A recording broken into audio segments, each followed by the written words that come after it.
좋고 나쁨을 떠난 순종, 좋고 나쁨을 떠난 순종이라는 제목으로 말씀을 전하겠습니다. 하나님의 경고의 메시지를 들은 이스라엘 백성들, 당연히 회개하고 돌아오기를 하나님께서 바라셨지만 이스라엘 백성들은 도리어 하나님의 말씀 앞에서 태도를 바꾸지 않고 오히려 교만하고 완악한 마음을 품고 하나님을 더욱 대적하는 것을 볼 수가 있었습니다. 이런 백성에게 하나님은 경고의 다음 수순을 준비하는 것을 오늘 본문 말씀을 통해서 우리들에게 보여주고 있습니다. 하나님은 그 이스라엘 백성의 죄를 통렬하게 지적하시고 죄로부터 돌이켜 진심으로 회개하기를 촉구하셨습니다. 그런데도 불구하고 이스라엘 백성들 회개하기는커녕 더욱 교만해졌던 것입니다. 이스라엘 백성들의 교만은 그들이 하는 그 말을 통해서도 우리가 잘 알 수가 있습니다. 9절, 10절 말씀해 보시면 모든 백성 곧 에브라임과 사마리아의 주민이 알 것이거늘 그들이 교만하고 완악한 마음으로 말하기를 벽돌이 무너졌으나 우리는 다듬은 돌로 쌓고 뽕나무들이 찍혔으나 우리는 백향목으로 그것을 대신하리라 하는도다라고 말을 하고 있습니다. 이스라엘 백성들의 이 말은 하나님이 벽돌로 된 벽을 허물어뜨리면 자신들은 다듬은 돌로 더 견고하게 벽을 쌓겠다라고 말을 하는 것이고, 하나님께서 뽕나무를 찍으시면 자신들은 더 크고 아름다운 백향목을 심겠다라고 말을 하고 있습니다. 이는 이스라엘 백성들이 얼마나 교만하였던가를 우리는 알 수가 있다는 것이죠.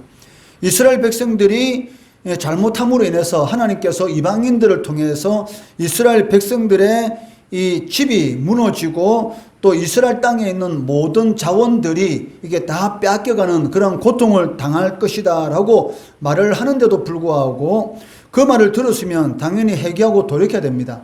그런데 이스라엘 백성들 무엇이라고 말을 하고 있습니까? 벽돌로 된 집이 무너지면 우리는 다듬은 돌로 더 아름답게 집을 지을 것이다 라고 이렇게 말을 하고 있다는 것이죠. 그만큼 이스라엘 백성들이 하나님 앞에 교만한 그러한 마음을 가지고 있었던 것입니다. 이처럼 이스라엘 백성들이 하나님께서 경고를 하신데도 불구하고 도무지 회개하지 않는다면 그 다음 수순에 하나님의 징계가 임하게 되는 것을 볼 수가 있습니다. 하나님께서 징계의 막대기를 드시는 것이 그 다음 단계라는 것입니다. 이번에 하나님이 사용하시는 막대기는 이방 민족이다라고 말씀하고 있습니다. 11절 12절 말씀해 보시면 그러므로 여호와께서 르신의 대적들을 일으켜 그를 치게 하시며 그의 원수들을 격동시키시리니 앞에는 아람 사람이요 뒤에는 블레셋 사람이라 그들이 모두 입을 벌려 이스라엘을 삼키리라. 그럴지라도 여호와의 진노가 돌아서지 아니하며 그의 손이 여전히 펴져 있으리라 라고 이스라엘 백성들, 회개하지 않는 이스라엘 백성들에게 경고하고 계시다는 것입니다. 앞에는 아람 사람들, 뒤에는 블레셋 사람들이 이스라엘을 괴롭히고 약탈하게 될 것입니다. 그렇다면 당연히 이러한 고통과 고난을 당하지 않기 위해서 하나님 앞에서 겸손히 돌이켜야 되는데도 불구하고 이스라엘 백성들이 돌이키지 않는다는 것이죠. 그렇기 때문에 하나님의 진노는 이 정도로 사그러들지 않을 것이다 라고 말씀하고 있습니다. 그 말씀이 무엇입니까? 그의 손이 여전히 펴져 있으리라. 즉 하나님께서 이스라엘 백성들을 아람 사람과 블레셋 사람들을 통해서 고통과 환난 가운데 빠뜨릴 것인데 그것으로 하나님의 분이 차지 않는다는 것이죠. 이것을 통해서 얼마나 이스라엘 교만들이 크고 회개하지 않는가를 우리는 알 수가 있습니다. 하나님께서는 분명히 선지자들을 통해서 어떤 일을 행하시기 전에 분명히 하나님의 뜻을 전한다라고 하나님께서 말씀하셨습니다. 그러니까 선지자들이 하나님의 말씀을 전할 때에 하나님의 말씀에 대해서 분별할 능력이 있는 사람이라면 당연히 우리가 조심해야 되겠구나, 깨닫고 돌이켜야 되겠구나, 회개해야 되겠구나, 쓸데없는 환난을 당하지 않아야 되겠구나 라고 생각하고 자신들이 잘못하는 그런 모든 행위에 대해서 돌이켜보고 하나님 앞에 회개하고 겸손히 하나님의 뜻을 쫓아 살아가야 한다는 것입니다. 그런데도 불구하고 이스라엘 백성들 끝까지 하나님을 대적하는 것을 볼 수가 있습니다. 그 교만이 얼마나 컸던지 이처럼 전쟁을 통해서 이스라엘 백성들이 크나큰 환란을 당하는데도 불구하고 하나님의 진노는 아직도 멀었다라고 경고하고 있다는 것입니다. 사실 하나님께서 이처럼 징계하시는 목적이 무엇입니까? 그것은 징계 자체가 목적이 있는 것이 아니고 이스라엘 백성들로 하여금 하나님께로 돌아오도록 하기 위한 그러한 목적을 가지고 있다는 것입니다. 하나님은 이스라엘 백성들이 회개하기만 하면은 다시 긍휼히 여기시고 불쌍히 여기실 준비가 언제든지 되어 있다는 것이죠. 그러니까 하나님께서 가장 성도들의 이 기도 가운데 듣기를 원하시는 것이 무엇이냐면 이 불쌍히 여겨달라는 것이죠. 자신에 대해서 불쌍히 여겨달라. 그러한 기도를 하는 사람이 하나님 앞에 교만할 수 있겠습니까? 그것은 불가능한 것이죠. 하나님 저를 불쌍히 여겨주시고 긍휼히 여겨주셔서 이 환난 가운데서 건져주시고 제가 비록 연약하고 부족하지만 하나님 손에 잡힌 그런 막대기로서의 역할을 감당할 수 있도록 은혜 베풀어달라고, 이러한 기도를 하나님께서 얼마나 좋아하시는지 모릅니다. 이것은 하나님 앞에 자신이 얼마나 연약한 존재인가를 고백하는 것이고, 하나님께서 붙들어 주지 않으면 나는 이 세상에서 쓸모없는, 전혀 하나님 앞에 쓰임받지 못하는 그러한 존재에 불과합니다라는 그러한 고백인 것입니다. 이러한 고백을 하나님께서는 가장 기뻐하시고 그러한 사람을 하나님께서 들어서 사용하시는 것을 볼 수가 있습니다. 나의 나된 것은 오직 하나님의 은혜다. 나는 죄인 중에 괴수다. 이런 바울 사도의 고백을 하나님께서 기뻐 받으시고 바울 사도를 하나님께서 크게 사용하는 것을 우리는 보게 된다는 것입니다. 그렇지만 이스라엘 사람들은 하나님 앞에 이처럼 징계를 당하고 맞으면서도 불구하고 하나님을 찾지 않는다는 것입니다. 13절 말씀해 보시면 그리하여도 그 백성이 자기들을 치시는 이에게로 돌아오지 아니하며 만군의 여호와를 찾지 아니하는도다. 이 세상에 일어나는 모든 일들은 하나님께서 허락하지 않으시면 절대로 일어날 수 없습니다. 지금 우리가 겪고 있는 이 코로나 사태도 하나님이 허락하셨기 때문에 온 세계에 이러한 코로나라는 이러한 이 전염병으로 인해서 얼마나 많은 사람들이 죽었고 고통을 당하고 있습니까? 인간의 눈으로 보면은 그냥 단순히 어떤 세균에 의해서 이러한 일이 일어나고 있다라고 생각할 수가 있겠지만 실질적으로 그 세균을 도구로 사용하시는 분이 누구십니까? 바로 하나님이시죠. 얼마나 인간이 하나님 앞에 교만하였든지 마치 하나님 없어도 행복하게 살 수 있는 것처럼 가학만능주의, 그리고 돈이면 모든 것을 다 해결할 수 있다는 그런 생각들이 온 세상에 다 퍼져 있지 않습니까? 그 정도로 악이 찼기 때문에 노아 시대에는 하나님께서 물을 통해서 하나님께서 심판하셨지만 오늘날에는 애굽 사람들을 징계하신 것처럼 이런 전염병과 여러 가지 도구들을 통해서 하나님께서는 이 징계를 행함으로 인해서 인간이 얼마나 나약한 존재인지, 이 세균 하나 때문에 무서워서, 이 바이러스 하나 때문에 두려워서 덜덜 떠는 그러한 연약한 존재인 것을 깨닫도록 만든다는 것이죠. 그를 통해서 하나님 앞에 겸손하도록 낮추시는 것을 볼 수가 있습니다. 과학이 이처럼 발달한 오늘날에도 그 바이러스 하나를 제대로 감당하지 못해서 어떻게 해야 될 바를 모르지 않습니까? 조금만 변이가 일어나더라도 거기에 대해서 어떻게 할 수 없어서 많은 사람들이 다시 또 목숨을 잃는 그런 일들이 일어나고 있습니다. 이러한 일들을 통해서 우리가 얼마나 연약한 존재인지, 우리가 얼마나 하나님 앞에 겸손해야 하는지 우리 스스로 자신에 대해서 깨달아야 한다는 것이죠. 아무리 잘났다고 큰소리 치봤자 하늘 아래에서 큰소리 치는 것이지 하늘에 계시는 분은 하나님이시라는 것입니다. 이스라엘 백성들의 이러한 상황에 대한 책임, 이스라엘 백성들이 왜 이렇게 하나님을 대적하고 회개하지 않고 끝까지 하나님을 대적하는 이러한 완악한 마음을 가지게 되었는가? 그 책임이 누구에 있는가?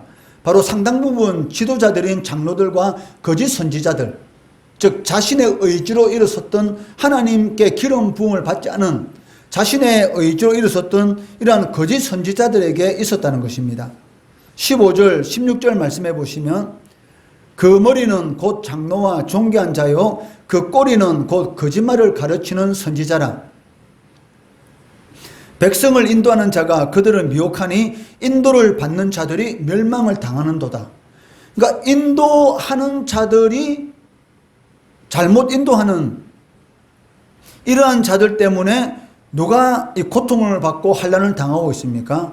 바로 백성들이 그러한 고통을 받고 환난을 당하고 있다는 것이죠. 그렇지만 이러한 고통과 환난에 대한 책임을 자신들에게 거짓된 것을 가르친 그런 지도자에게 돌릴 수가 있느냐? 아니라는 것이죠. 왜?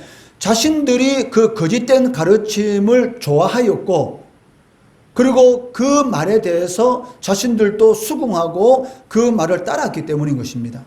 그렇기 때문에 책임은 궁극적으로 자신들에게 있다는 것을 우리는 알 수가 있습니다. 인도를 받는 자들이 멸망을 당하는도다. 당연히 가르치는 자들도 멸망을 당하지만 인도를 받은 그 백성들도 같은 이런 멸망을 당하는 그런 고통을 안게 된다는 것입니다. 장로와 선지자들은 말씀을 왜곡하고 백성들은 자신들에게 듣기 좋은 소리를 하는 그들의 소리에 귀를 기울이고 있었던 것입니다. 그렇기 때문에 이스라엘 백성들에게 나타나는 정상이 있는데 그것이 무엇이냐면 말씀에 대한 이 분별력이 없어졌다는 것입니다. 과연 그 말씀이 하나님께로부터 오는 말씀인지 아니면 인간의 생각으로부터 나오는 말인지 전혀 분별할 수 없는 그런 상황 가운데 떨어졌기 때문에 결국은 멸망이라는 그런 고통을 당하게 되었던 것입니다. 자신에게 듣기 좋은 소리 하면 은혜 받았다라고 말을 하고 듣기 싫은 소리 하게 되면 자신하고는 전혀 상관이 없는 그런 것처럼 여기게 되었던 것이죠. 오늘날 성도들 중에 이러한 성도들이 적지 않다는 것입니다. 자신의 귀에 듣기 좋은 소리를 설교 시간에 듣고 나면 목사님 은혜 받았습니다 라고 말을 하면서 또 질책하는 설교라든지 또 자신에게 찔리는 그런 말씀을 듣게 되면 전혀 입을 꼭 다물고 그러한 말씀은 한 귀로 듣고 한 귀로 흘려버리는 그런 일들이 오늘날 교회 안에서 많이 일어나고 있다는 것이죠. 그렇기 때문에 이 강단에서도 듣기 좋은 소리만 하는 그런 일들이 오늘날 이 교회 안에 적지 않다는 것을 우리는 알 수가 있습니다. 이러한 소리를 자꾸 듣다 보니까 말씀에 대한 분별력을 상실해 버리는 그런 일이 발생하게 되었고 결국 지도자를 비롯해서 모든 백성들이 망하게 되는 그런 이런 고통을 겪게 되었던 것입니다. 그로 인해서 이스라엘 백성들에게 나타나는 현상이 무엇이냐면 이스라엘 사이에 이 범죄가 마치 불이 타오른 것 같이 온 나라에 퍼지게 되었다는 것입니다. 불이 마른 풀과 나무로 옮겨가 붙듯이 이스라엘의 악행도 온 나라에 퍼져 나갔습니다. 그 결과 온 나라에 이 악행이라는 연기가 곳곳에 가득하게 되었던 것입니다. 그래서 하나님께서는 이제 같은 방식으로 이스라엘 백성들, 즉 죄악이 온 나라에 이 불이 퍼져나가는 것처럼 이 퍼졌던 그러한 방식으로 하나님께서 이스라엘 백성들을 징계하기 시작하신다는 것입니다. 이번에는 하나님의 진노가 온 나라를 뒤덮게 되었습니다.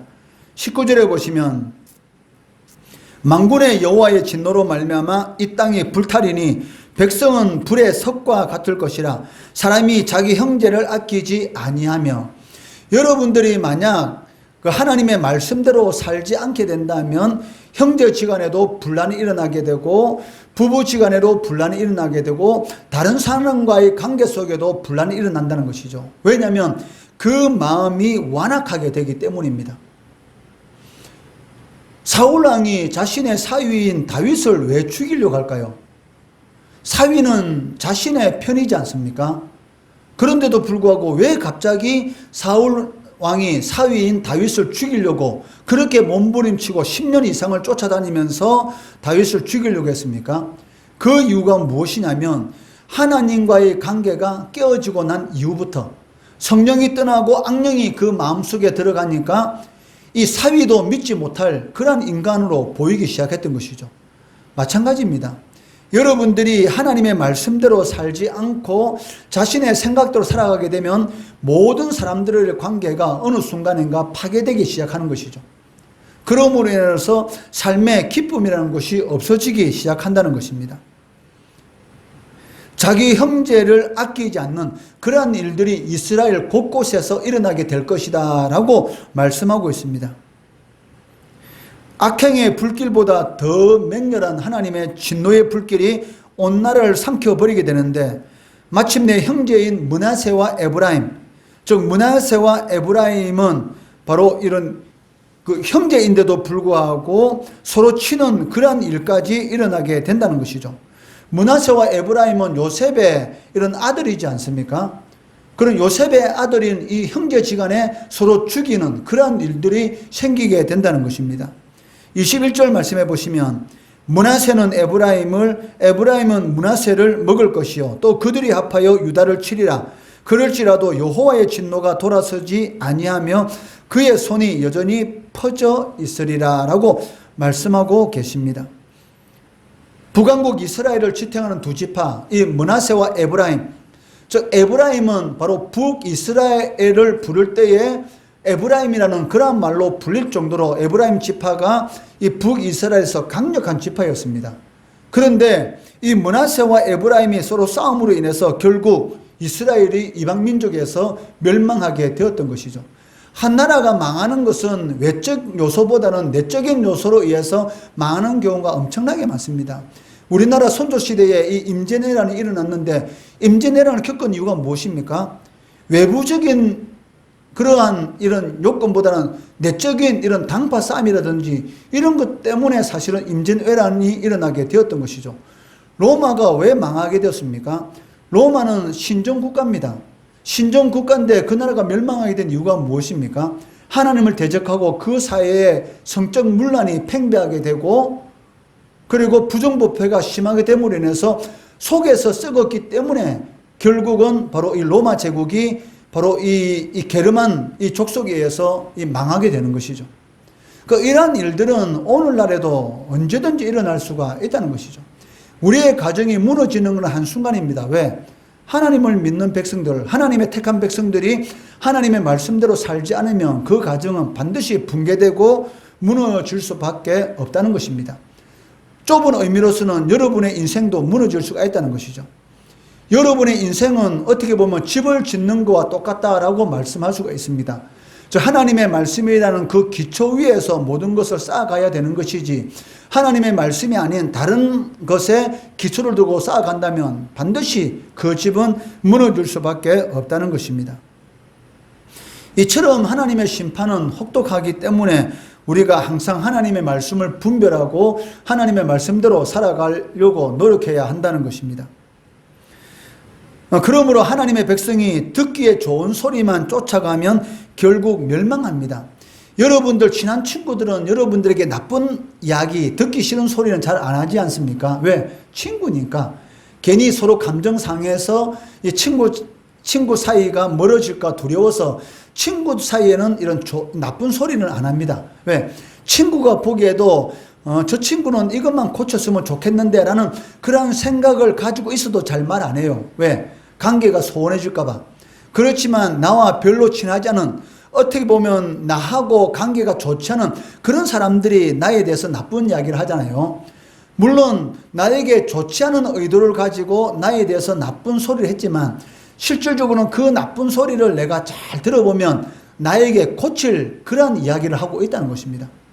그렇기 때문에 어떻게 보면 쓴 약이 입에 쓴 것이 우리 몸에 좋다고 라는 그런 말이 있는 것처럼 여러분들에게 듣기 싫은 소리가 어떻게 보면 여러분 인생을 성공으로 이끌 수 있는 그런 소리가 될 수 있다는 것입니다. 왜냐하면 여러분들 중에 나도 모르는 나의 잘못된 부분들, 그런 부분들이 나와 원수같이 지내는 그런 친구들이 이야기를 하게 됩니다. 왜? 내 마음을 아프게 하려고.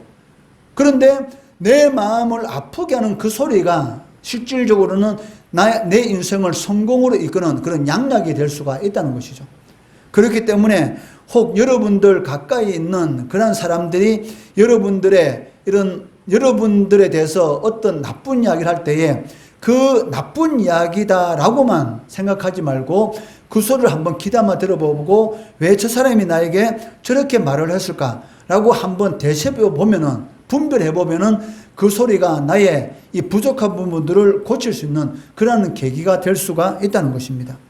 마찬가지로 하나님의 백성들이 이 설교 시간에 듣기 싫은 소리, 그것은 하나님께서 은혜를 주시려고 복을 주시려고 하는 소리입니다.